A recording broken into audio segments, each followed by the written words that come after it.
Hello दोस्तों, स्वागत है आप सभी लोगों का हमारे यूट्यूब चैनल सम्राट एकेडमी में। तो दोस्तों, मेरा नाम है आकाश और आज एक ऐसी बेहतरीन टॉपिक के बारे में बात करने वाले हैं कि जो सबसे ज़्यादा महत्वपूर्ण है। जब आप हाई स्कूल का एग्ज़ाम देने जाएंगे तब एग्ज़ाम हॉल में बैठेंगे तो एक क्वेश्चन से मुलाकात होगी, आपको ज़रूर मुलाकात होगी। यह बहुत ही ज़्यादा महत्वपूर्ण टॉपिक है। इस महत्वपूर्ण टॉपिक को हम इतना सरल तरीके से आपको बताएंगे कि आपके दिमाग में एकदम बैठ जाएगा। कह रहा है कि सिद्ध कीजिए कि करड़ी में 5 एक अपरिमेय संख्या है। विश्वास नहीं हो रहा है मेरे प्यारे विद्यार्थी आपको? आप प्रीवियस ईयर पेपर उठा के सारे पेपर में चेक कर सकते हैं कि इस कैटेगरी के आएगा कि नहीं। यहाँ पे करड़ी में 2 दे सकता है, करड़ी में 3 दे देगा, करड़ी में 7 दे देगा।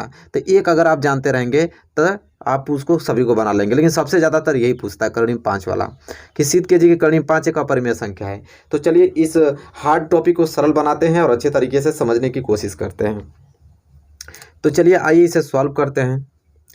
आपको दिया है सिद्ध करना है, आपको सिद्ध करना है कि करड़ी में जो 5 एक है अपरिमेय संख्या है। तो मेरे प्यारे विद्यार्थियों बता दूं, जब भी इस प्रकार के क्वेश्चन दे कि करड़ी में 5 एक अपरिमेय संख्या है तो हल करते समय इसको हम परिमेय संख्या मानते हैं। मतलब अपरिमेय दिया रहेगा ना, इसको परिमेय मानेंगे। अगर परिमेय सिद्ध करने के लिए देता तो अपरिमेय मानेंगे। कैसे, अभी मैं बताता हूँ। तो सॉल्व में लिखेंगे हम लोग कि माना करड़ी में 5, माना करड़ी में 5 एक अपरिमेय संख्या है ना, तो यहाँ हम लोग परिमेय मानेंगे कि माना करड़ी में 5 एक परिमेय संख्या है। ये इसका मेथड होता है सॉल्व करने का। ठीक है, माना करड़ी में 5 एक परिमेय संख्या है।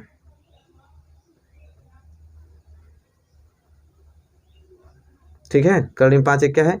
परिमेय संख्या है। जो दिए गए के विपरीत है, जो दिए गए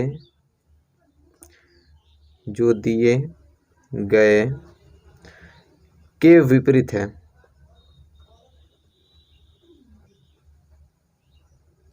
जो दिए गए के क्या है? विपरीत है कि नहीं विपरीत? क्योंकि यह परिमेय संख्या है, इसको मैं यह अपरिमेय संख्या है, ऐसे मैं परिमेय माना हूँ, तो दिए गए के विपरीत है कि नहीं? बिल्कुल है। तो लिखेंगे माना करड़ी में 5 एक परिमेय संख्या है जो दिए गए के क्या है? विपरीत है।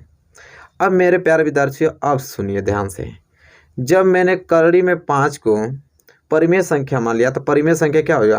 a बाई बी के रूप में जिसे लिखते हैं, चाहे p बाटे q के रूप में जिसे लिखते हैं, चाहे c बाई डी के रूप में लिखते हैं, n बाई q के रूप में कुछ भी लिख सकते हैं, जिसे हम अंश बटे हर के रूप में लिखते हैं।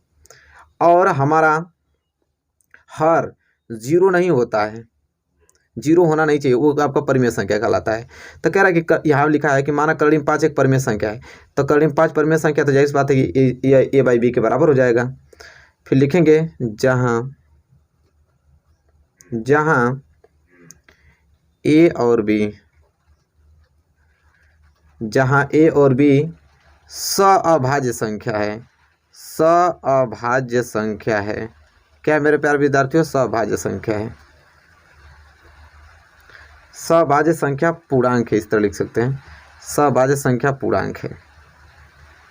और बी जो है वो 0 के बराबर नहीं होना चाहिए, तभी तो आपका ये परिमेय संख्या होगा। क्योंकि ए और बी सअभाज्य संख्या होता है परिमेय संख्या में, और बी जो 0 के बराबर नहीं होता है। तो करड़ी में 5 बराबर a बाई बी आ गया। ठीक है, यहाँ तक क्लियर है ना आपको? कोई दिक्कत कोई नहीं। सअभाज्य संख्या जानते किसे कहते हैं? वे संख्याएं जिनका संख्या 1 के अलावा कोई अन्य गुणनखंड नहीं होता है, उसे हम क्या कहते हैं? सअभाज्य संख्या कहते हैं। मतलब ए और बी आपका सअभाज्य संख्या है ना, तो ए और बी इन दोनों का 1 के अलावा कोई गुणनखंड नहीं हो सकता है। वो कटेंगे तो सिर्फ 1 से कटेंगे, इसका सअभाज्य संख्या का मतलब यही होता है। ठीक है, अब आगे करना हमको क्या कि करड़ी में 5 बराबर दे रखा है आपका a बाई बी। ठीक है, तो करड़ी में 5 बराबर a बाई बी है, तो हम क्या करेंगे मेरे प्यारे विद्यार्थियों?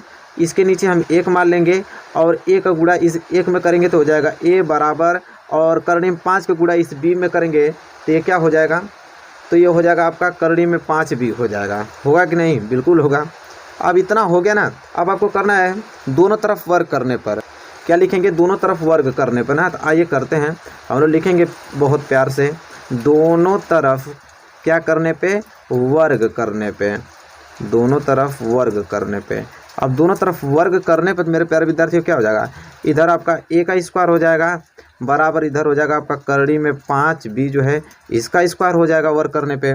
अब आपको होगा a का स्क्वायर करेंगे तो a स्क्वायर बराबर, करड़ी में 5 का स्क्वायर करेंगे तो करड़ी हट जाएगा तो सिर्फ 5 बचेगा, b का स्क्वायर करेंगे तो हो जाएगा b स्क्वायर, मतलब ये हो जाएगा a स्क्वायर बराबर 5b स्क्वायर। ठीक है, इसे हम मान लेंगे समीकरण नंबर 1। क्या मान लेंगे? समीकरण नंबर 1 मान लेंगे। ठीक है, यहाँ एक चीज़ देखेंगे मेरे प्यारे विद्यार्थियों कि अगर मैं यहाँ बी स्क्वायर की वैल्यू निकालूँ, किसकी?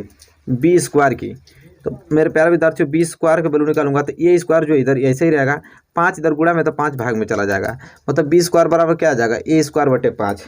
हमने देखा यहाँ पे कि ए स्क्वायर में हम 5 का भाग दे रहे हैं, तो हम लिखेंगे कि ए स्क्वायर 5 से क्या है? विभाज्य है।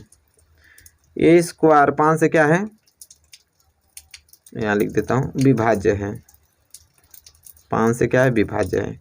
जब ए स्क्वायर 5 से विभाजित है तो इसलिए ए भी 5 से क्या होगा? विभाज्य होगा। ए भी 5 से विभाज्य होगा, इसे कथन ए मान लेते हैं। इसको समझ में आया ना? ए स्क्वायर 5 से विभाजित है तो ए भी 5 से विभाजित होगा। मतलब समझिए, अगर मैं 5 का स्क्वायर करके 5 से विभाजित कर रहा हूँ कि 5 का स्क्वायर 5 से विभाजित हो रहा है, तो 5 भी क्या होगा? 5 से विभाजित होगा। इसका मतलब यही है, जब ए स्क्वायर 5 से विभाज्य है तो ए भी 5 से क्या होगा? विभाज्य होगा। ठीक है, ये कथन ये है। इसलिए हम लोग मानेंगे, इसलिए ए बराबर हम क्या मान लेंगे? 5m। अब m क्या है यहाँ पे?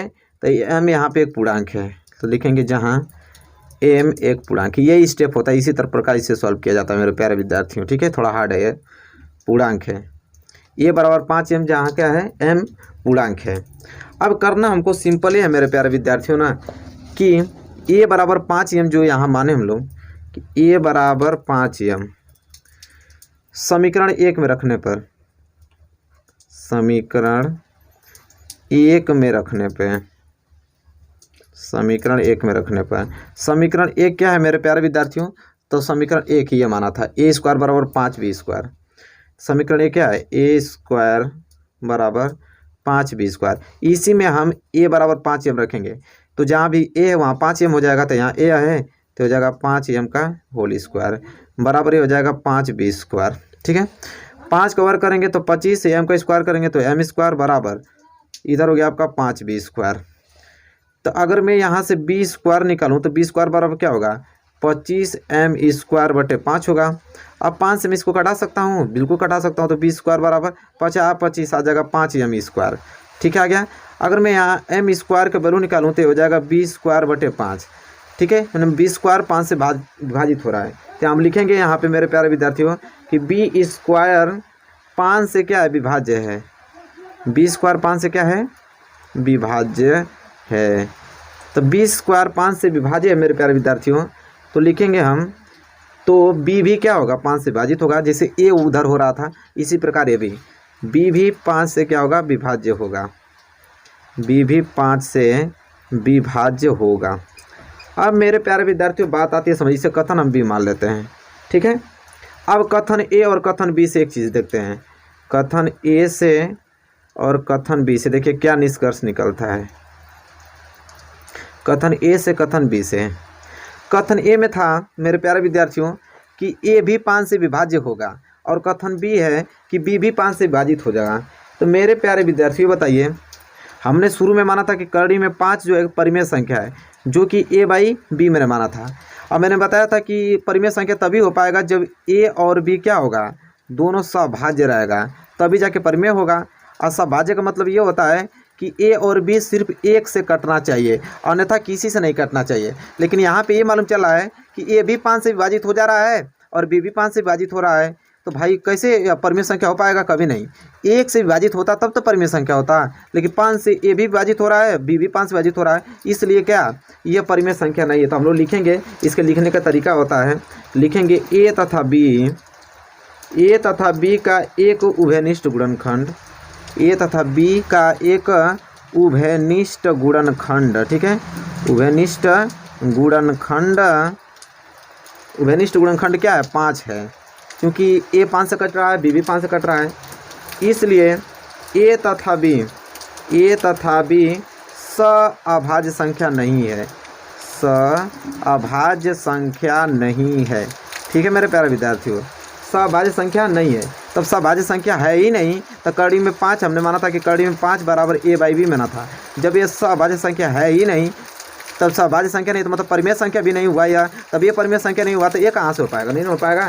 तो इसलिए हम लिखेंगे कि करणीय में 5 है कि क्या है, परिमेय संख्या नहीं है, परिमेय संख्या क्या है, नहीं है।